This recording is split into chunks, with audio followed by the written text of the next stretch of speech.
Today is Tuesday, October 8th, 2019. Coming up on Roland Martin Unfiltered, Dallas police announced 3 men wanted in connection with the death of Joshua Brown, the witness who testified in the Botham Jean case. Will give you the details. The Supreme Court is hearing her arguments today about LGBT employment rights. We'll talk with the CEO of the leading black LGBT organization. Also look at why we have to engage the black community if we want to stop digital disinformation, the impact that Russia had on targeting African Americans in the 2016 election. You know, the one where Donald Trump said they didn't do anything, but we know that was a lie. A young man who served 10 days for missing jury duty has his record cleared. Why in the hell he had a record in the first place? And a Penn State athlete receives a racist fan mail. We'll show you the letter and how the Penn State community is responding. And also more photos and videos from Tyler Perry's grand opening of the Tyler Perry Studios in Atlanta. Plus, yes, another crazy-ass white woman. And today's the 78th birthday of Reverend Jesse Jackson Sr. We'll wish him a happy birthday. It's time to bring the funk on Roland Martin Unfiltered. Let's go. He's got it. Whatever the miss, he's on it. Whatever it is, he's got the scoop, the fact, the find. And when it breaks, he's right on time and it's rolling. Best believe he's knowing. Putting it down from sports to news to politics.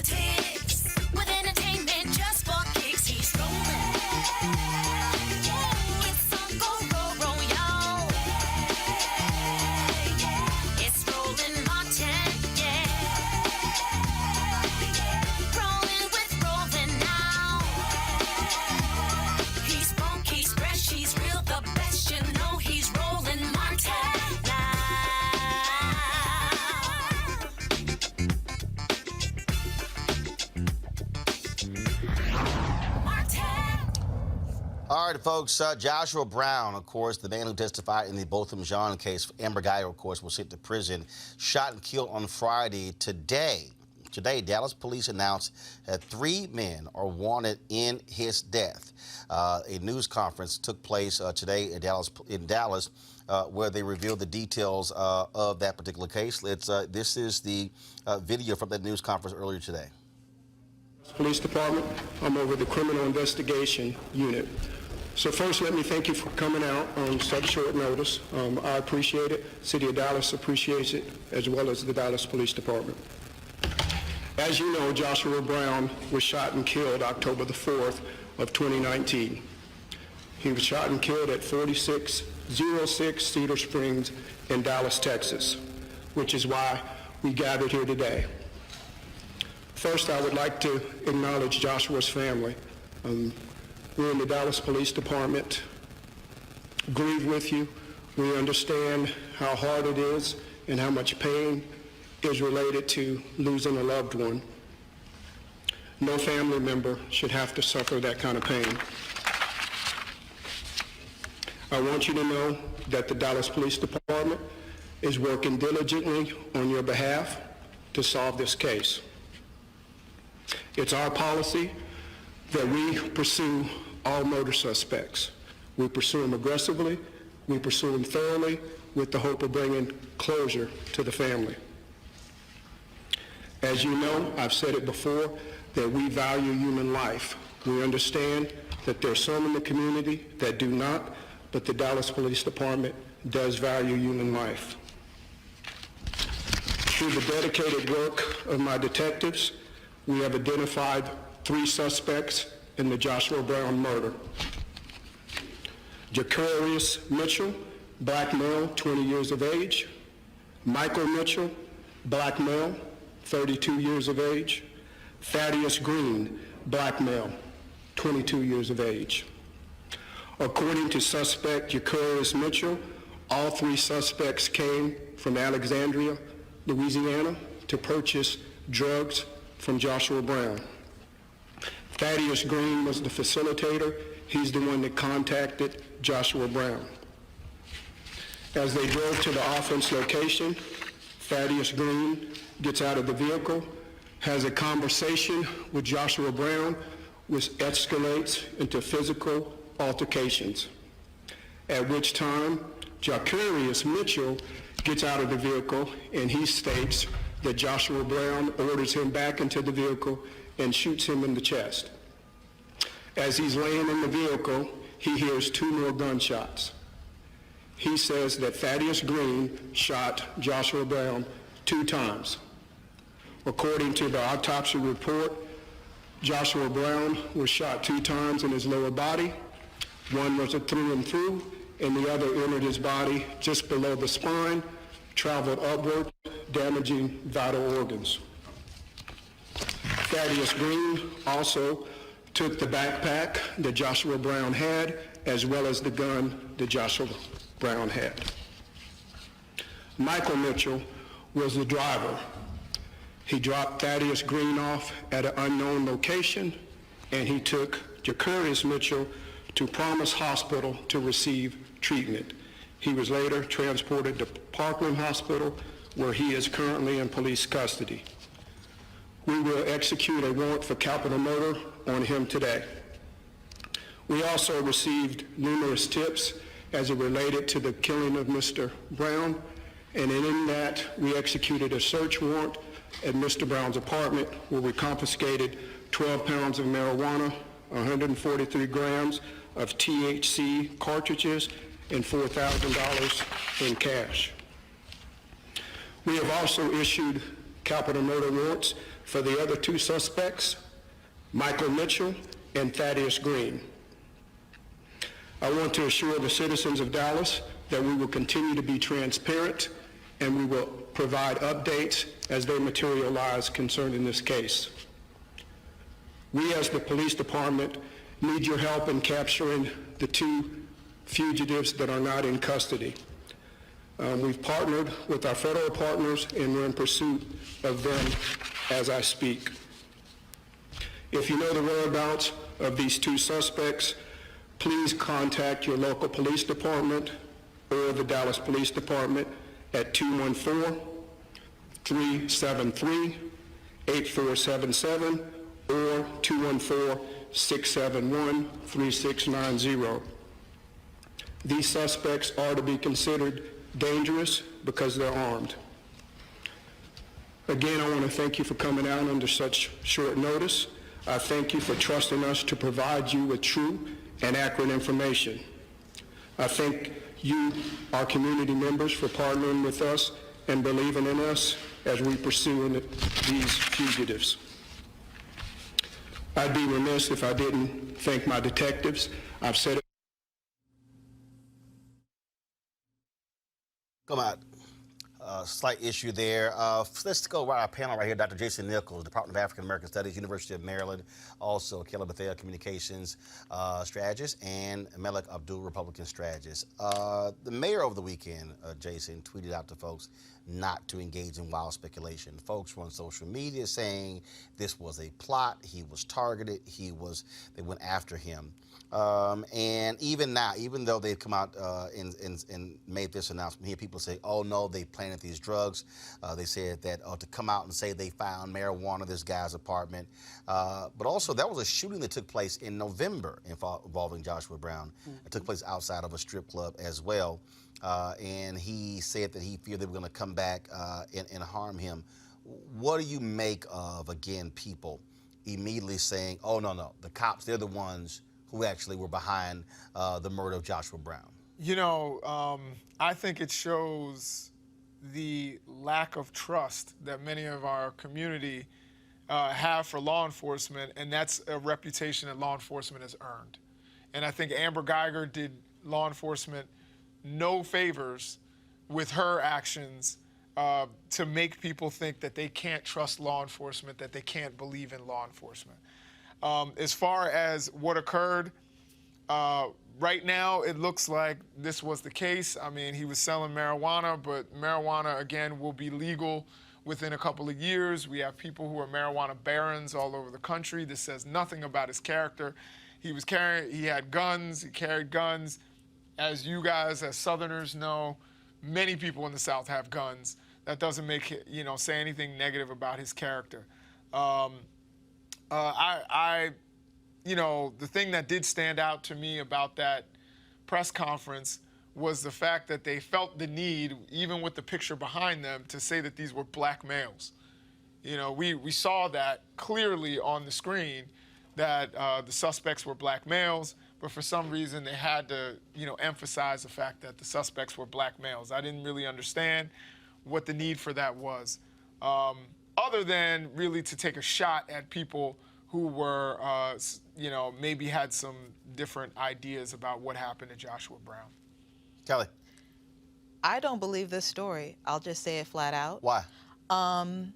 Just by way of how the trial went, I don't recall the defense once cross-examining Joshua Brown regarding his character and potential criminal activity, potential possession or anything. Because in cross-examination, your job is to discredit that witness as much as you can. And during that time... But if you did not know any of this, they weren't investigating him.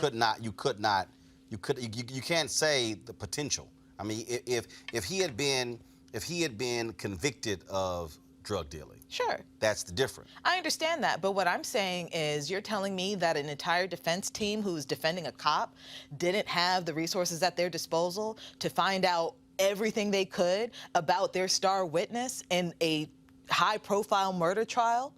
Like, I'm saying, but if you did not know, what I'm saying is, I don't think there was anything to not know. This doesn't make any sense to me. Driving a total of 10 hours for a weed re-up, that doesn't make any sense to me. Having 3 people... I mean, it's happened. It happened, it's not... Louisiana has Baton Rouge, New Orleans, Shreveport. You're telling me you can't find any type of marijuana within state lines? You had to cross to Texas to find good weed for Louisiana customers? That doesn't make any sense to me. Well, I think to the first question that you asked, Jason, I think this was another case of confirmation bias. People wanted to believe it, and I would go further. Yes, police is a part of it, but I also think it's race. It's easy to believe that a black man who testified in a case against a white cop, that the thing that happened to him happened because he was black or that he testified or whatever, so that part didn't surprise me. Of course, I was pushing back on the notion of, and to me, it actually didn't make sense that he would be killed after he gave testimony, that too, not before he gave testimony. If the conspiracy was true, that there was something that was, in the police department or whatever, to the point about, and I'm no marijuana aficionado, but 12 pounds is a lot of weed.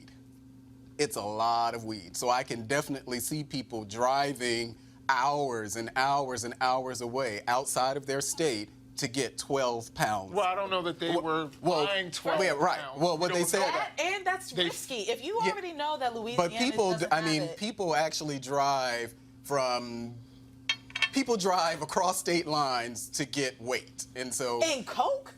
Heroin, man. And marijuana, too. First, you had a guy who played for the San Diego Chargers, of course, who got busted for funding where they were transmitting cough syrup from California to Texas. So the idea that people don't drive for drugs is just not true. I'm not saying they don't drive for drugs. But he was a supplier. I mean, if he had 12 pounds of marijuana, he was a supplier. He wasn't the person who was actually on the corner and that's another selling the marijuana. I'm making. Like, if he's a supplier and the defense didn't know that at trial, but why would they? Make any but sense. I'm How not do sure. you not cross that? But I don't know if there was no indication that he was involved in the criminal activity, then what basis would they have? If you're able to get 12 pounds let me just say one thing about the drugs. Number one, there's an old saying that I've heard from people who are involved in that business, and that is, you don't poop where you eat. Right. So in many cases, people try to go, in distance, and who knows if they they weren't intending to rob him. Because Alexandria, they thought Louisiana, he was alone to Dallas. with 12 pounds of weed. Yeah. Here's what we know. What we know is, based upon people getting information, tips coming in, one of the guys who was involved in this, allegedly, was one of the people who got shot. Yeah. He was kind of a little pissed off by them. In the chest, I think. He's the one who's in the hospital who told the cops what the hell happened. Yeah. And so the other two have not, they're still trying to arrest them right now. We'll certainly hear more about this, and we'll have those details. And so, again, two individuals Dallas police are looking for.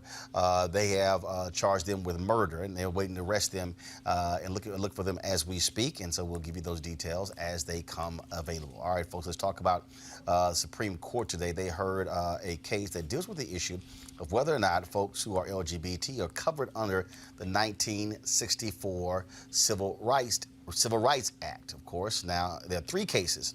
The federal court deals with the issue of anti-discrimination known as Title VII, which protects gay and trans workers from being fired because of who they are. Now, that law does not mention sexual orientation or gender identity, but LGBTQ advocates argue when someone is fired for being LGBTQ, that is covered under Title VII's ban on discrimination because of sex. Joining us right now is David Johns, Executive Director of the National Black Justice Coalition. David, obviously this is a big case that took place today with the Supreme Court.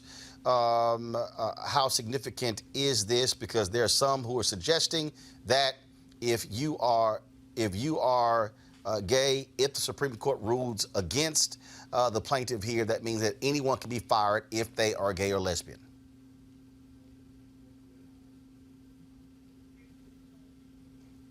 All right, so the question for you, David, are you there? Yes, I can hear you now. The question is, some folks are saying that if the Supreme Court rules against the plaintiff here, that it will open the door for anyone being gay or trans to be fired by an employer. Yeah, at its core, to be clear, there are two cases that were argued before the Supreme Court today. One that was more specific to whether or not it is legal to discriminate, to fire someone, to deny them the entitlement of dignity that comes with employment based on sexual identity. And then the second separate case asks a similar but different question based on gender identity, and that's the one that a lot of people are talking about with regard to what it means to be trans and legal protection, specifically Title VII protection around trans identity.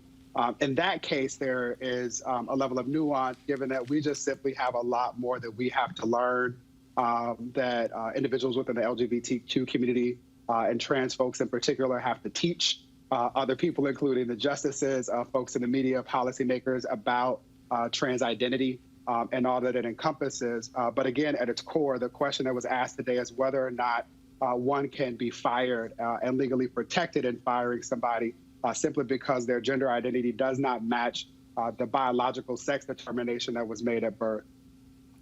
And when we talk about this case, obviously, many civil rights organizations are looking at this case.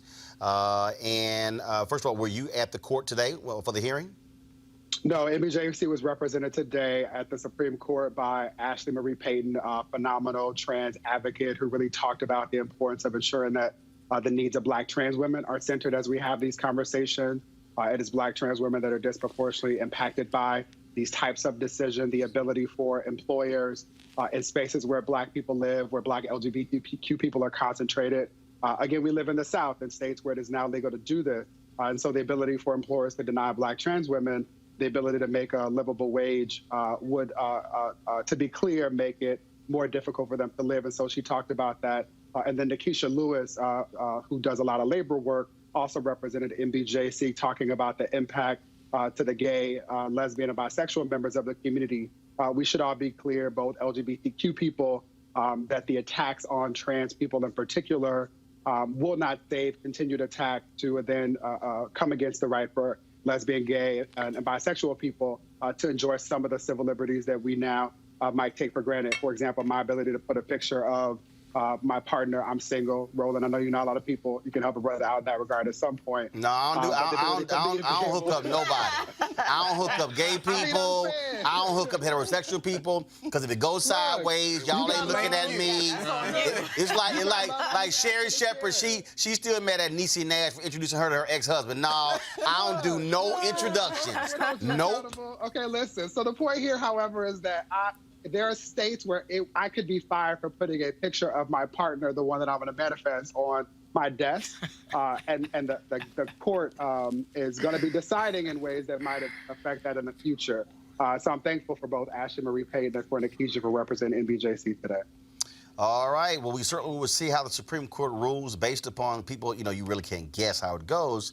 But I read one of the stories where Supreme Court Justice Gorsuch was seen as, someone on the side of the plaintiff. So we'll certainly see how this court rules. David Johns, we appreciate it. Thanks a lot. Thank you for making time. Appreciate you making space as well for this conversation. Thanks a bunch to our panel. Again, this is one of those things where we talk about civil rights laws going before the Supreme Court. Folks are watching to see how this conservative court, 5-4, will rule. Yeah, so I read the article about Gorsuch and what people should understand about it. So if you are gay, and even on the federal level, so you can't go before EEOC and claim discrimination on the basis of your, sexual orientation, I believe it is. So people may assume that you can, but you can't. And I think that on the federal level, it definitely makes sense. Now, Gorsuch. I thought it was Gorsuch. Gorsuch, what he did say, and actually I agree with, is that this is something that Congress should have actually handled. And I think that Congress should. And I think that there should be protections in federal law so that you can't fire someone for being gay. That it's not something that, I haven't done a lot of research, and I don't think that it's something as far as being gay happens a lot, but I think now that we're seeing, as far as transgenders, I think we're seeing more instances where transgenders are actually discriminated against, but I don't think that as far as just like gay and lesbian, that there are a lot of instances, not that there are not any, but there are a lot of instances where they're being fired for their sexual orientation. But whether it's through Congress or not, there's something that needs to be just enshrined in law. And I think the argument, the Title VII argument, and actually I get that argument because we did research on this, even when I was working at an agency. But the Title VII argument, the question is, well, what do you do about that? Because that has it has not included sexual orientation in there. And so the question before the court. It did. No, No, not that's sexual. sex. Yeah, just sex, but not again, sexual orientation. Sex, and we also have to think about what sex meant when they wrote it. Right. In the 60s. Right. And I think that would include, there was a confusion between sex and gender, which would include gender identity, which in my opinion. And this is new stuff for a lot of us, even me. Yeah, people didn't necessarily talk about these things the same way at that time, but people thought gender and sex were the same thing, right. That they were married to one another. And now we're realizing, of course, that that's not true. But sex also meant your gender identity, so you could certainly interpret it that way. But I agree with you, actually, here. I don't know if that's the conservative argument or not, but Congress should have handled this. They should have. You know what I mean? It boggles my mind that they didn't actually think, hey, let's just be, let's just err on the side of Boggles your mind that Congress didn't think? Right. Not me. Kelly, real quick. I'm surprised that you all are saying that EEOC does not include sexual orientation. On their website, it says, quote, discrimination against an individual because of gender identity, including transgender status, or because of sexual orientation is discrimination because of sex in violation of Title VII. So that's on the EEOC site. And so, is that new? Do you no. know? Because you I didn't mention EEOC. Because when you're talking about EEOC, you actually have to prove that you were discriminated on that particular basis. Absolutely, but that's with any other protected class that you are filing under. So for me, the fact that EEOC already has this policy, I understand that it's not law and the courts are split. I was referring to Title VII. Yeah, and I think what that's Title what VII says. the Title VII is actually of the Civil Rights Act. I think that's where they were arguing 1964 against. Civil Rights But I Act. don't think that sexual orientation is mentioned in Title VII. No, it's been interpreted that way with the EEOC. And I feel like because it's been interpreted that way, it should stay that way, because at the end of the day, what does it matter who you have sex with, how you identify, if you're just working? But people are going to...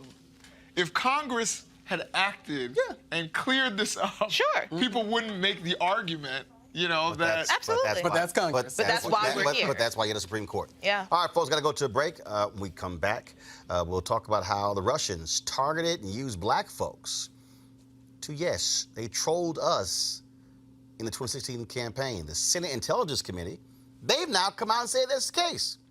My guess is, I told y'all I asked that last year. Should listen to a sister. That's next on Roland Martin Unfiltered. You want to check out Roland Martin Unfiltered? YouTube.com/Roland S. Martin. And subscribe to our YouTube channel. There's only one daily digital show out here that keeps it black and keep it real. It's Roland Martin Unfiltered. See that name right there? Roland Martin Unfiltered.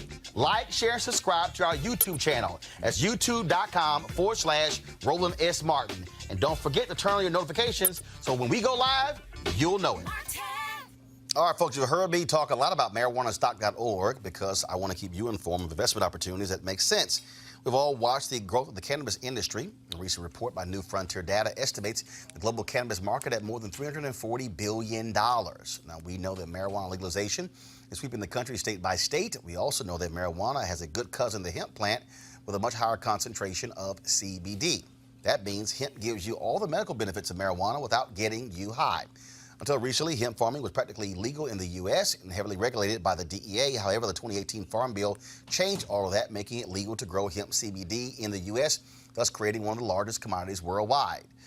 Now, this is, of course, very simple, and that is the folks at 420 Real Estate. But their plan is very simple, their business model. They buy land that supports hemp CBD grow operations and lease it to licensed, high-paying tenants. That's right, they are hemp CBD landlords, and you can get in on the action. Now, my friends at 420 Real Estate has something special for the Roland Martin Unfiltered viewers. And originally, the minimum investment level was $500, but you can get in and invest in this crowdfunding campaign for as little as $200. That's right, $200 up to $10,000. Again, this is a $340 billion industry that is still growing. You can participate with as little as $200. For more information, go to marijuanastock.org. That's marijuanastock.org for you to get in the game and get in the game now. Let's talk about the 2016 campaign. Donald Trump has continued to say that the Russians had nothing to do with his win. It was all him. He also swears, of course, that he got more votes than Hillary Clinton, which we know that he's a lying ass. Now, Well, Russian operatives associated with the St. Petersburg-based Internet Research Agency used social media to conduct an information warfare campaign designed to spread disinformation in the United States. The Senate Intelligence Committee found that no single group of Americans was targeted more than African Americans. Race and related issues were the preferred target of the information warfare campaign designed to divide the country in 2016. Really, they laid that out? Well, my next guest, Shireen Mitchell, the social analyst and diversity strategist, her research last year showed that. And so, Shireen, glad to have you on Roland Martin Unfiltered. So, so essentially, the Senate goes, hey, Shireen, you're right. Exactly. So the challenge is that what happened was what we did was we took the House intelligence release of the 3,500 Russian ads. We dumped it into a database, and then we decided to look at who the targets were based on what the topics were. That was the House Intelligence Committee did it in May, and we did our report before the 2018 elections. And in that instance, we basically said that the ultimate target was to focus on Black identity, to suppress the vote, and to rile up those who had racial tensions against Black people. And if you look at the web of our data, you can actually see that Black identity was connected to everything that was listed, which is like Second Amendment, Islam. We can go down to like connections to Tucker Carlson. Like everything was literally connected in our web, with the center and the intensity being Black identity. Outside the web was other groups, which is why this part is really important, because now the Senate Intelligence Committee is basically saying, yes, we now know that not only race was targeted, but African Americans were targeted.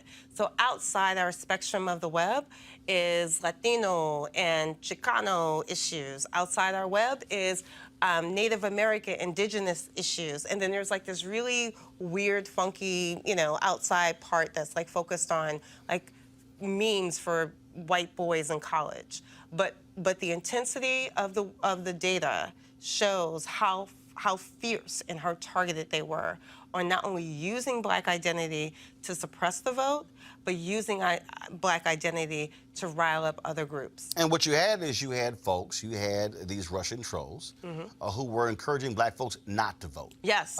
You had individuals who were saying Hillary is the exact same as Donald Trump. Yes. Don't waste your time. We can go on and on and on. And what happened? There was a 2.4% decrease in Black turnout. And you really had them targeting 18 to 39-year-olds by saying that she was the same as Trump, same policies.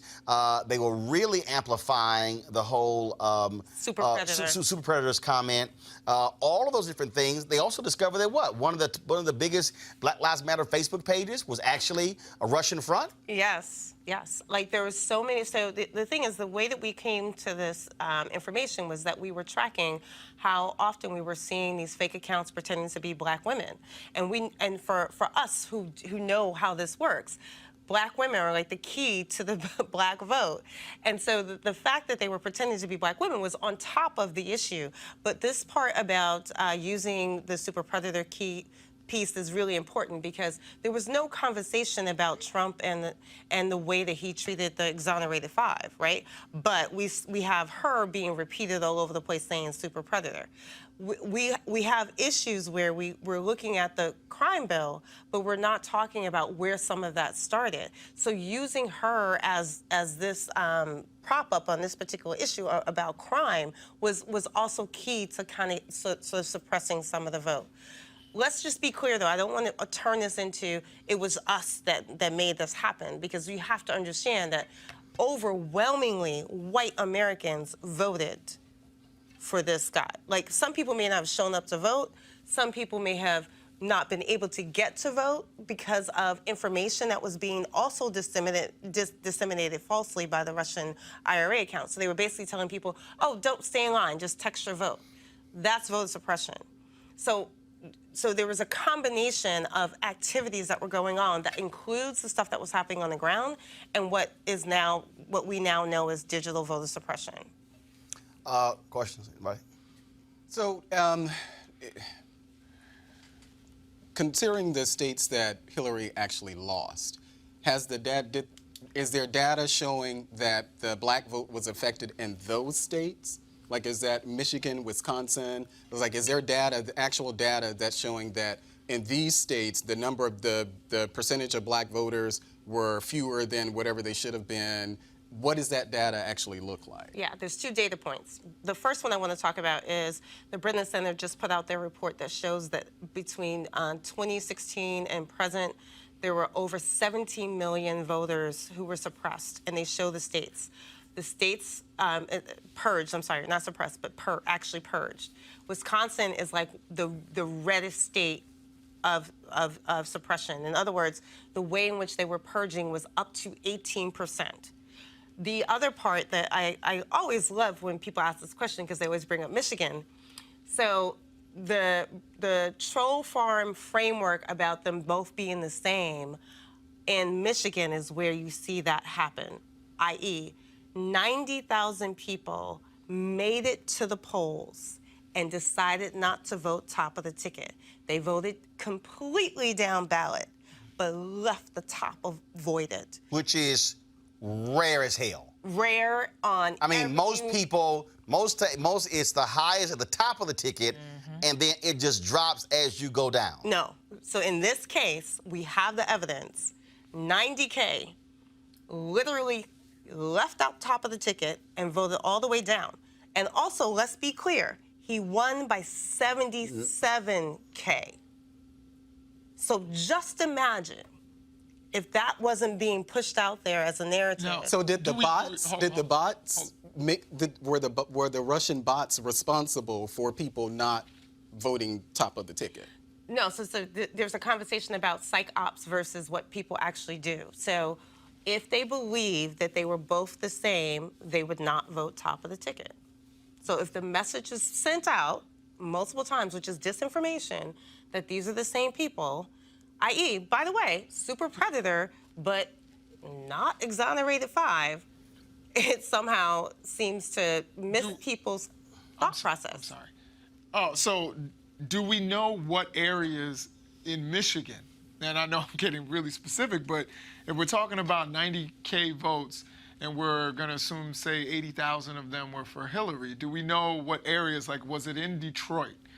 You know, were those votes cast in Dearborn, areas that you would expect that she would win, or were they all over? We're talking about just the entire state of Michigan. Right now, we're talking about the entire state of Michigan. So now I can make a comparison because the new data came out from the Brennan Center about which states that actually didn't vote top of the ticket in comparison to, by the way, those who were purged. Because the part that people still don't understand is, like, it's not just about people who are disenfranchised in a way that they don't think they should go out and vote, or being told wrong places to vote, polling places, text your vote, or all these other messages that they may believe that was being sent, by the way. And some of this messaging is still being repeated by, just FYI, some of this messaging is literally happening right now. But what's different is now we can now start to look at an overlay between what we now know as the states that were being purged and the overlay of the disinformation campaigns. So so 2 parts. There has been talk about the potential breaking up of Facebook because of this. One, how do you feel about that? And just in general, what are next steps in terms of preventing this for 2020? So there should be next steps, but like as of today, what the Senate Intelligence Committee just reported out, we're 3 years late. Right. Trying to figure out, oh, this happened. And that's thank you to the Republican Party and Senator Mitch McConnell. That's why. Senator Mitch McConnell has refused, and Trump has refused to do anything when it comes to protecting our elections. They have made excuses, and McConnell's not only very late to the game by saying, oh, I'll go ahead and allow the bill to go forward, which the House overwhelmingly passed. Yes. Republicans voted for it to properly protect our elections, but Republicans in the Senate, Mitch McConnell, Donald Trump, haven't done a damn thing. So the onus is on them. That's just fact. Fact. However, we still have to do something. Like, something has to happen. Like, Right. if just acknowledging it, of course, is not enough. Like, we're at the stage where I think more and more people, which, from my perspective, when my report first came out, nobody wanted to believe it even existed. Now we're at 3 years later saying, okay, this thing happened, and now we actually know who was specifically targeted.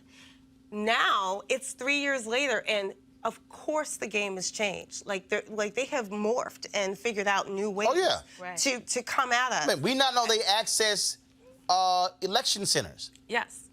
I mean, so we know that. Yes. And what we don't know is if they install a malware that's sitting there and it will wait to spring up come October and November. Yes.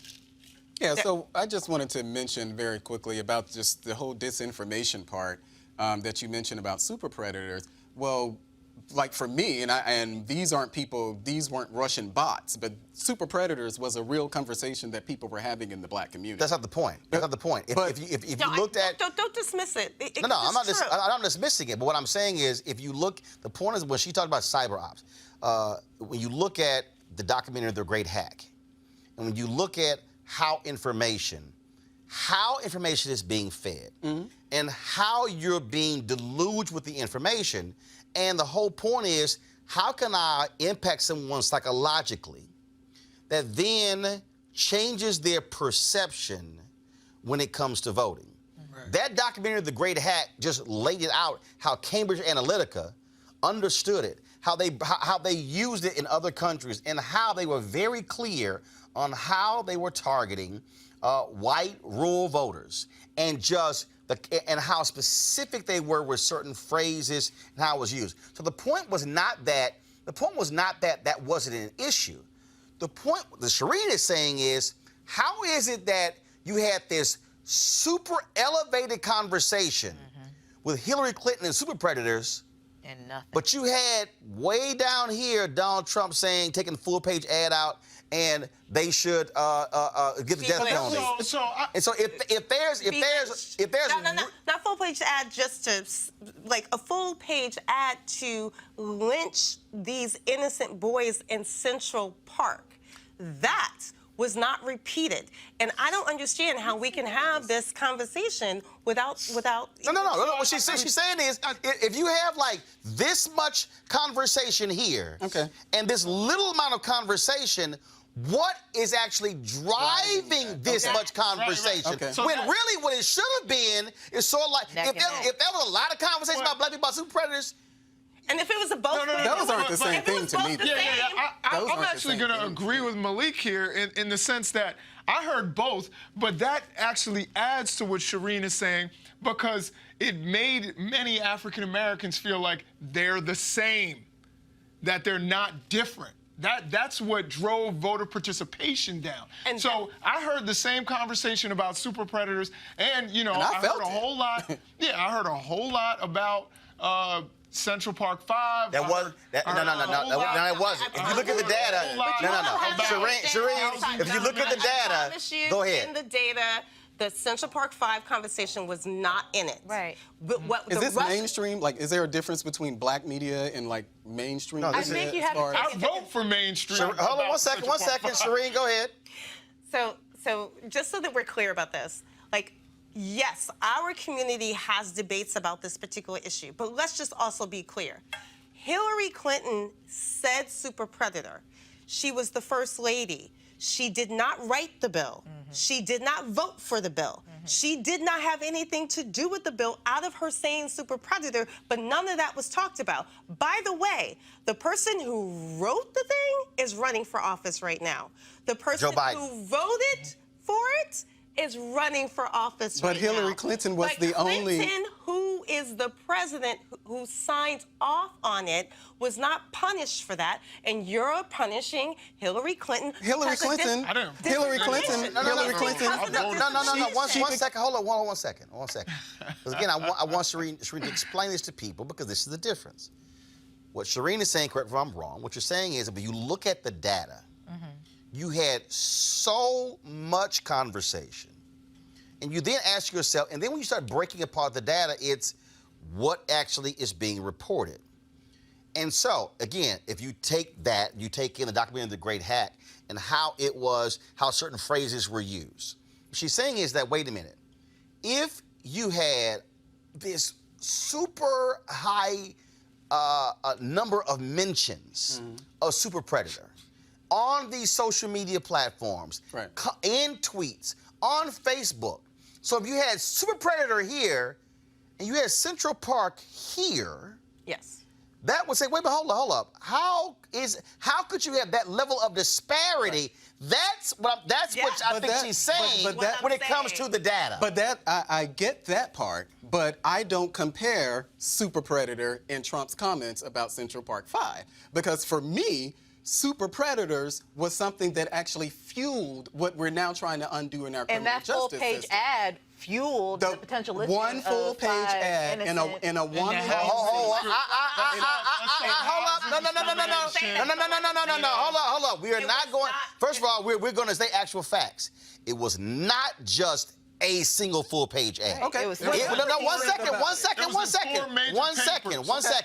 It was a full-page ad in multiple 85K. papers and Interviews. and multiple interviews. Yep. But again, I think. See, you're getting caught up in the wrong thing. No, that's Well, just no. not the same thing. No, listen. Absolutely No, they're listen. not the same thing. One I'm was not. the law, No, one I'm was not. comment. First of all, I'm not comparing the law and the ad. What Shireen is laying out that The we level. have. No, I get it. No, not the level. What she's laying out is the intensity of a discussion on social media, which now causes you to say, okay, what was fueling it? Because if it was a natural, organic conversation, you would have similar numbers in terms of folks talking about it. I don't What she's saying is, no, because you would. What you had is... Okay. We're talking about an actual law. Super predator was a mythical term that Hillary Clinton used if you to don't describe. understand data, if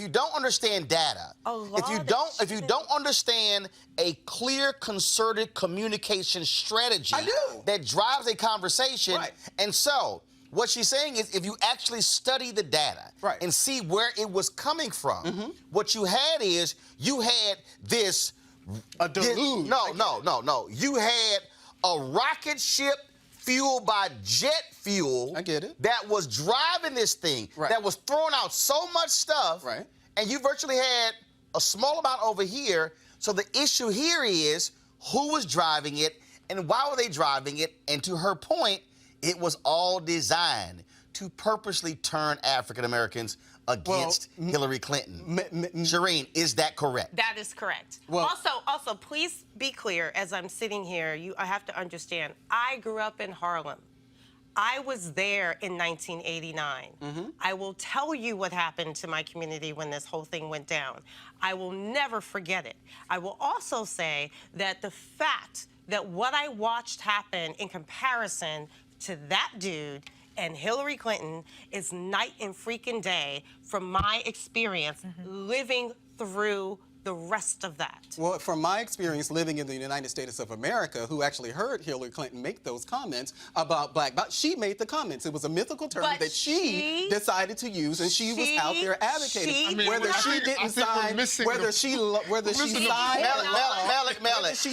Melek, we're still trying to undo. No, Melek, you're hung up. So Why are we in a conversation comparing the Here's two? why. That's not what That's why. You said because your argument is that they should be But she here had nothing and they to shouldn't do with be the here. law. Super Predator was much bigger than what Trump said. No. She had There was a law that came out of Super Predators. That was a law. Okay, first of all, She signed a law. hold That on. was legislation. No, you're wrong. that came out. Melik, you're wrong. Yes, it did. No, it didn't. So when she was talking about Melik, Super Predator, what was she stop. referring to? Stop. Came out of Shireen, go ahead. 1989, 90 conversations. 1989 is when he pushed that whole agenda. No, I'm talking about Super Predator. Excuse me, Shireen, finish. Let's not do this. Shireen, finish. Okay, but let's not do Don't interrupt then. Okay, Don't interrupt. let's not do this. Don't interrupt then. Let's She not won't do this. that. Okay, well, let's not do this. If you then. don't interrupt, she's not holding her hand up. This is So what we excuse do me. on the show. No. But I we am the won't- host of this but we show. won't- but we Excuse don't me. hold hands up. Excuse me. That's If you just don't what we interrupt, do. she doesn't have to hold her But we hand don't up. have to do that at all. But don't hold So, your hand go up. ahead and finish your Shireen, point. hey, Melik, I got this. Shireen, finish your point. 1990, there was a whole history of like these Harvard execs or researchers who basically came up with broken windows. This is not Super Predator, but this is the lead to Super Predator conversation. And then we got to 1994. By the way, 1989 was Mayor Dinkins. 1994 was Rudy Giuliani. And he is the one that changed the policy to institute what is now in policy called stop and frisk. That's where the law came from, not Hillary Clinton and Super Predator. And here's a piece. This conversation has nothing to do with her comment in terms of what was hired. What we're talking about here, with what Shireen's information, her report laid out, and now the Senate Intelligence Committee, is how Russian troll farms took keywords and phrases and used it to purposely drive the anxiety and targeting of black voters, and how they also use Black Lives Matter to drive it towards white voters, and that's how they did it. And the problem is we have a government that refuses to still address this totally issue. get that. And that's what's up. I totally Shireen, get it. if folks want the report you put together, where can folks go check it out? Yeah, Stop is called, you can find it at stoponlinevawa.com. So Stop Online, Stop Online. VAW.com. StopOnlineVAW.com. And I'm actually in the final phase of our second report. So there's more to come. All right, Shireen Mitchell, we really appreciate it. Thanks a bunch. All right, folks, we come back from this break. We'll chat with Reverend Jesse Jackson Sr. Turns 78 today. Next, to Roland Martin Unfiltered. You want to support Roland Martin Unfiltered? Be sure to join our Bring the Funk fan club. Every dollar that you give to us supports our daily digital show. There's only one daily digital show out here that keeps it black and keep it real as Roland Martin Unfiltered. Support the Roland Martin Unfiltered daily digital show by going to RolandMartinUnfiltered.com. Our goal is to get 20,000 of our fans contributing $50 each for the whole year. You can make this possible. RolandMartinUnfiltered.com.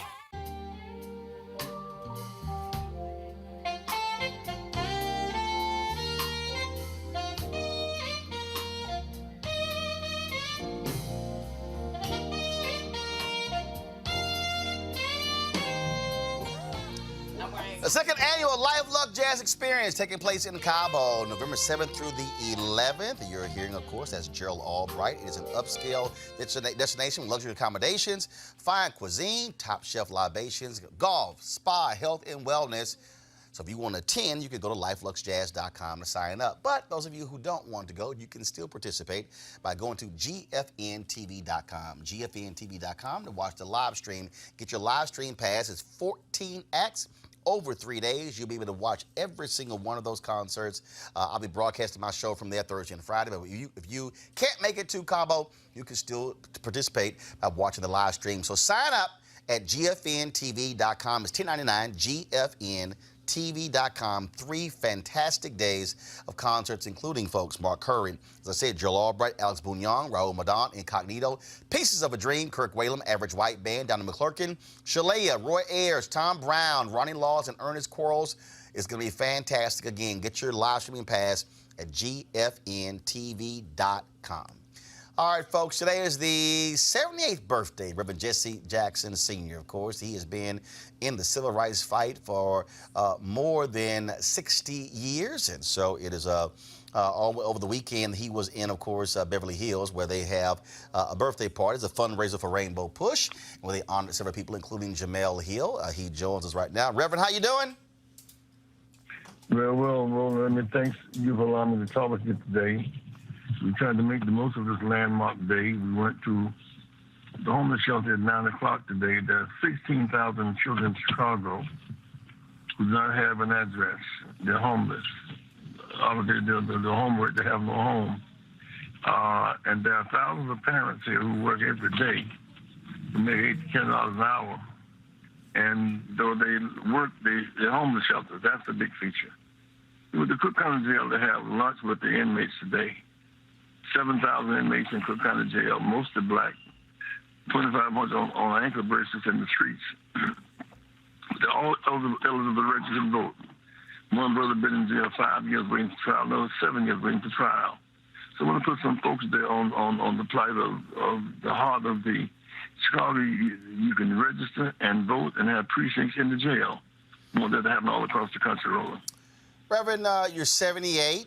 You were diagnosed with Parkinson's. Why do you still do this? Why not just you've done a hell of a whole lot in your career? Why not just relax, stay at home with your grandkids, and be with your family? Why do you still keep going? Well, my work is determined by my energy, not just by age. On the one hand, on the other hand, purpose drives me. To be able to get up this morning and go to the homeless shelter to help those who are without a place to stay at night is a source of inspiration and challenge to me. To go to Cook County Jail there and have have lunch with the inmates there and look at their conditions. Some of them on $5,000 bond, can make a $500 bail. So purpose drives me, and I'm excited about my work there as I was 40 years ago. When you talk about that particular purpose, there are folks who say, you know what, hey, it's time for you just to move on. What do you say to those who say that you should be passing the baton and you should be stepping aside and allowing another generation to lead? Well, I think they're right. I think that the baton is a symbol. People who can serve will serve, and we open an organization to several age groups, I might add. And so I think that there's more cotton to pick than their cotton pickers. There's more service to be done in their service. So I don't think we should a process of elimination. We should have a process for expansion and inclusion. Well, bottom line is, I've always said, look, as long as there's breath in a person's body, if they have some good to do, they should keep doing it. And so, Reverend, we certainly appreciate you being on the front lines all of these years, all the great work that you have done. It is with great appreciation from so many, not just African Americans, but Americans, for what you've been able to do. And so glad to see you see another birthday. You only made that one mistake being an Omega, but I will not hold that against you. Well, I understand your situation. Reverend Jackson, I appreciate it. Thanks a lot. All right.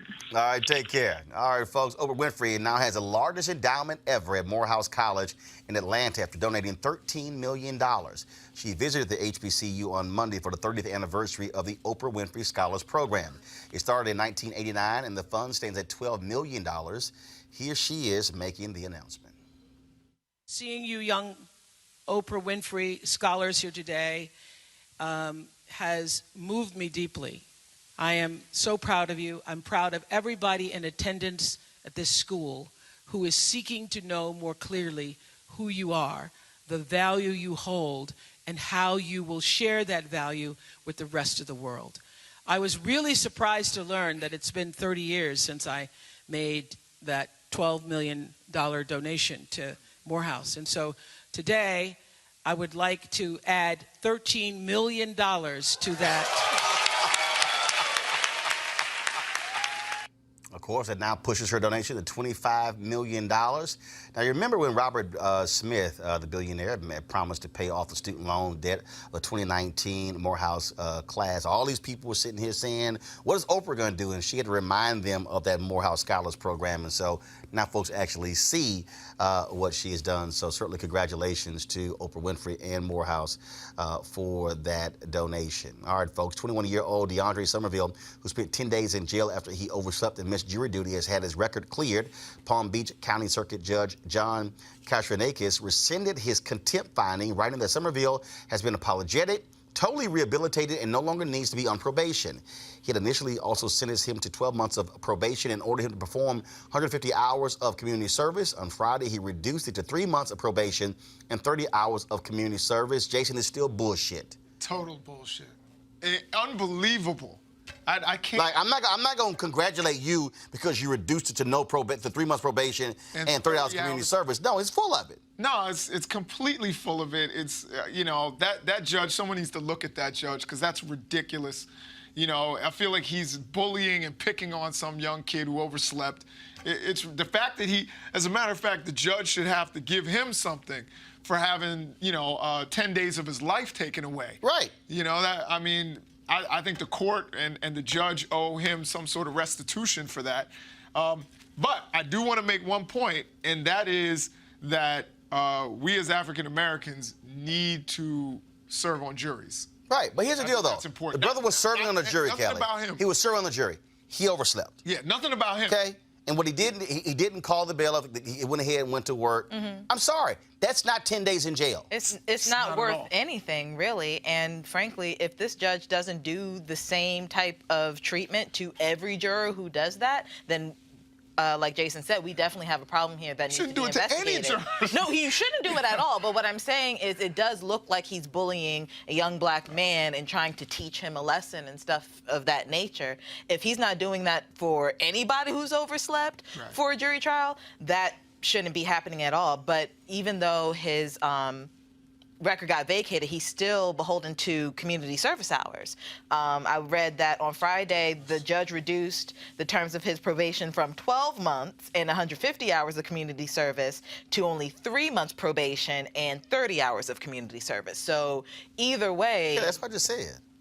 I know, but it's just... I'm just messing with you. It's stupid. It's stupid. Yeah, it's stupid. Okay, fine. Call him. Look, you had to wait 45 minutes because it was late. Call him in front of the court, admonish him, cuss him out, do whatever. You don't put him in jail for 10 days. Yeah, that's just dumb. Yeah, and we often talk about, America's incarceration problem, over-incarceration problem, and this is just another example of it. That was a waste of resources. And if I read correctly, he was the only black juror on the actual jury. So that makes it even more egregious that he would actually do it in that case. But that jail time should not be, whether they were serving 5 days and didn't come to 6th day, jail time should not be the penalty for missing. We know what the hell that was about. We know what that was about. All right, folks. Y'all know what time it is. No charcoal grills are allowed. I'm white. I got you, bro. Illegally selling water without a permit on my property. Whoa! Hey! You don't live here. I'm uncomfortable. All right, y'all. St. Petersburg, Florida is where we find this crazy-ass white woman. She was angry about a candy wrapper. Brother, y'all dropped a candy wrapper, and this white woman lost her mind. Correctly, but don't even act like that. Pick it up, find it, get down on your knees and find it. Get down on your knees and find it. See that? No count, little nigger. That's how you are. All y'all, no count, fucking niggers. Walk around here acting like something. Wow, really? Really? Hopefully she's going to be located and fired real soon, creating another job opportunity for an African American. Not just a job opportunity, not just fired. And I guess it wasn't a woman or anything was around, because I know it's a little different with a man, but she deserved to actually be slapped and knocked to the damn ground. That's what she deserved to have been. But pick up a rapper, pick up a white woman. Absolutely. Kelly? Should have knocked her ass out. I'm sorry, go ahead. My thought just left. Crazy ass white woman. You know what I mean? Like, it's just, for what? For what? And like. And then all y'all. Like, how little of a life do you have to be that invested in somebody else's, to the point of a candy wrapper ticking you off to that point? Now look, I hate litter. I hate litter. But not only that, call me N-word, and then that's how y'all are. Right. No, absolutely. And, you know, I'll just say in other countries, that's a crime. Yeah. You literally can't talk to people that way. You literally cannot say racist epithets at people in Brazil and in many other countries. Mm-hmm. So, we have this If he thing. did knock her ass out, he would have been in the right. I want her to come to Southeast. You know, But if he knocked her out, he's charged with assault. Right. And that's actually what happens. That's what Not a happens. good look. All right, y'all, not a good look. A Penn State athlete received a letter signed by graduate David Peterson criticizing the player's hair, saying, quote, "Well, the athletes of today are certainly superior to those in my days. We miss the clean-cut young men and women from those days. Watching the Idaho game on TV, we couldn't help but notice your, well, awful hair. Surely there must be mirrors in the locker room. Don't you have parents or a girlfriend who have told you those shoulder-length dreadlocks look disgusting and are certainly not attractive?" The letter was presumably sent to Penn State safety Jonathan Sutherland and posted by his teammate Antonio Shelton on social media. Now, here's the deal. A local newspaper tracked this dude down. He apparently has written other letters to the newspaper. They reached out to this guy, tracked him down. He said, yeah, he sent it. He said, look, I just don't want our players looking like Florida State Miami players. I'm sorry. He said folks with these tattoos and their hair, and he claims that him and his family, they don't watch the NFL anymore, you know, because of how these guys are looking with their hair and tattoos. I'm sure the And he's a 1966 graduate of Penn State. Oh, So, God. Ed, I just want to say, and I know people are going to say, oh, of course, Malik would say that. As someone who had locks, you know, at some point, and knowing how it was received by black people and white people, this is, you know, I think that there is an insensitivity to us and our hair. I don't know. I won't go as far as say that this is racist, but around around the time that I actually had locks is when Hampton University implemented their policy where in their school of business, where you could not be in their school of business if you had braids or locks. And that was stupid as well. What I'm saying. So and what that was black folks operating in white supremacy by and because again, and not just Hampton, Black Enterprise, same thing. Earl Grey talked about it, where you couldn't actually have locks as well because hey, it's not accepted in the business world. So therefore, we're training you for that. So that ignorance is what I'm talking about. So it's for me, and I understand it's a white person because it's, you know, a little different dynamic, but it's born out of that same ignorance that had Hampton University making called those. white supremacy. Well, Hampton's response was based upon white supremacy. Right. This white guy here is simply stating white supremacy. Right. That's what it is. No different when the black woman who applied for a job at the VA in Virginia, impeccable credentials, goes in, applies for the job. I mean, hands down, she get it. She leaves the room. White guy on the panel says, "I don't like her cornrows. I don't like her hair." Doesn't get the job. She sues. She wins. Got more than 70 grand plus back pay and got the job. So it cost taxpayers because this white guy didn't like her cornrows, Kelly. It doesn't make any sense because my hair did not get me a degree. My hair didn't get me a job. My hair didn't get me anything except a really nice hairstyle, you know, and for the white standards. You know, and it is. No, that it is. You know, to Malik's point about you used to having locks and talking about how it wasn't necessarily received well in the corporate world. Thankfully, that is changing because, you know, our generation is one of, you know, what respectability politics for why, you know, and I like that type of movement because, again, we are not our hair.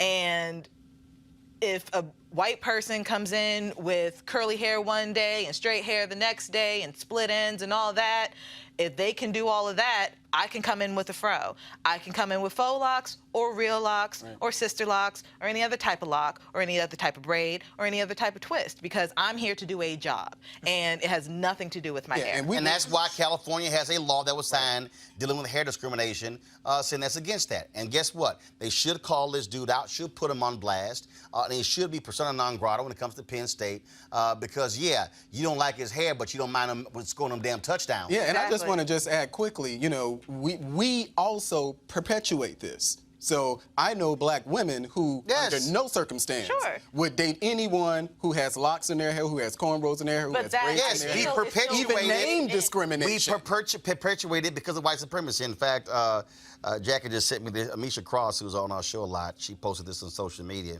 I attended way too many events last night, but one particular instance struck me, and I'm kicking myself for not saying anything. Post-event, a woman commented on a young black guy saying she was going to make sure he was never invited again, not because he was inappropriate in any way, but because he had braids. She said she was disgusted by it, and it made her uncomfortable. Braids are thuggish, and he looked like a hood guy in a suit. In that moment, I should have said something. I didn't know what to say. I was shocked. In that moment, I failed a black man. The comment came from a black woman. Her target is a budding 24-year-old tech giant. Discrimination is real, and it's not always from outside of our community. That is based upon, though, white supremacy. The issue that we're dealing with is white standards in terms of how they view how we should dress. Same thing. Oh, don't you dare wear African garb on television because white male executives, no, wear the blue jacket, wear the suit, wear the tie. Look, I had white executives at CNN like, ooh, his dress, because I wore bold pinstripes. Like, you damn right, because I wasn't looking. And he had Joel Klein sitting next to me, who looked just raggedy. And I told him, I was like, damn, Joel, dress like iron your shit, please. You know, but no, I had to go there because again, they don't mind that rumpled, frumpy look. But that's fine because, oh, no, that's acceptable, but we're not going to have that. These are white standards. And what I keep saying to people, that what you're dealing with right now in America, when I keep talking about white fear, it's because of what is determined to be acceptable. White standards have determined everything in America for centuries. The whole deal in corporate America, it was the IBM look. It was a blue suit, it was a white or light blue shirt, and it was a red tie or blue tie. That was a look. Come to Capitol Hill. If you want, what's the Capitol Hill look? Khaki pants. Khakis and blazers. You will never see me wear khaki pants and a blue shirt and a blue jacket because of that look. Okay? And that's what it is. It's because the white standard, not the corporate standard. You can call it the white corporate standard. It is the white standard. It is why you're seeing an increasing number of black women on television finally wear natural hair. But some of them are going to their new, there was a sister who was in Houston, went to her news director to get permission to wear her hair natural on the air. You've had other sisters where white news directors have said, no, they wanted to be pressed, they wanted to be permed because they want to look a certain way for white viewers. We have to recognize that when black folks do stuff, it just didn't happen that way. It is what it has been placed on us, and we've been told, now look, to be accepted, you must do this here, because you know how those good white folks don't want you looking like that. That's where all of this is born out of. And so hopefully, with the law in California and others, that will change. And I'm glad to see Coach Franklin stand up for this young man and put this graduate on blast. That is a good thing. But again, and I keep saying this, why black people must go through a retraining process, because we have been victimized by white supremacy.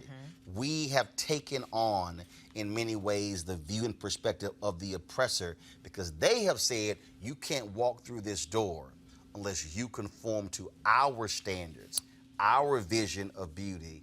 And that's why when I talk about how white fear is what's going on here, because they have said this is the acceptable standard. Remember the dress code in the NBA? Remember all of that? We don't want the players wearing tattoos and everything along those lines. Yeah, they're still making billions of dollars with players wearing tattoos. Because what was the whole point? We don't want to upset the white corporate sponsors. And they say, we don't like the look of those players. But you like how they ball. That's the real deal there. There it is. All right, folks. Again, over the weekend, Tyler Perry opened his Tyler Perry Studios. We could only take pictures on the red carpet just outside the venue. But Tyler, since yesterday, has been posting a plethora of photos on his Facebook page and his Instagram page. And so we're going to end the show showing you some of that. Don't forget, we want you to support Roland Martin Unfiltered by going to RolandMartinUnfiltered.com, joining our Bring the Funk fan club, where every dollar goes to support this show. And so we want you to do that. I want to thank Jason Kelly Mellick for being on the show. Thank all of our guests as well. So we'll end the show also with this, of course, video montage from the Tyler Perry studio opening this weekend. And oh yeah, my Astros are going to beat Tampa Bay tonight, so we're going to advance to play the Yankees. That's why I'm rocking the Astros on the show. All right, I'll see you guys tomorrow. Holla!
You want to support Roland Martin Unfiltered? Be sure to join our Bring the Funk fan club. Every dollar that you give to us supports our daily digital show. There's only one daily digital show out here that keeps it black and keep it real as Roland Martin Unfiltered. Support the Roland Martin Unfiltered daily digital show by going to RolandMartinUnfiltered.com. Our goal is to get 20,000 of our fans contributing $50 each for the whole year. You can make this possible. RolandMartinUnfiltered.com.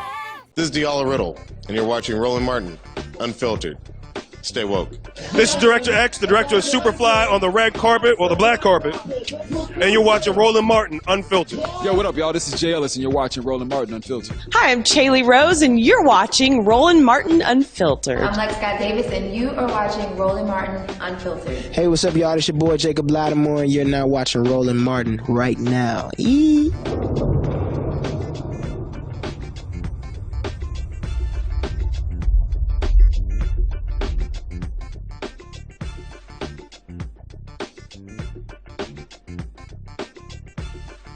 You want to check out Roland Martin Unfiltered?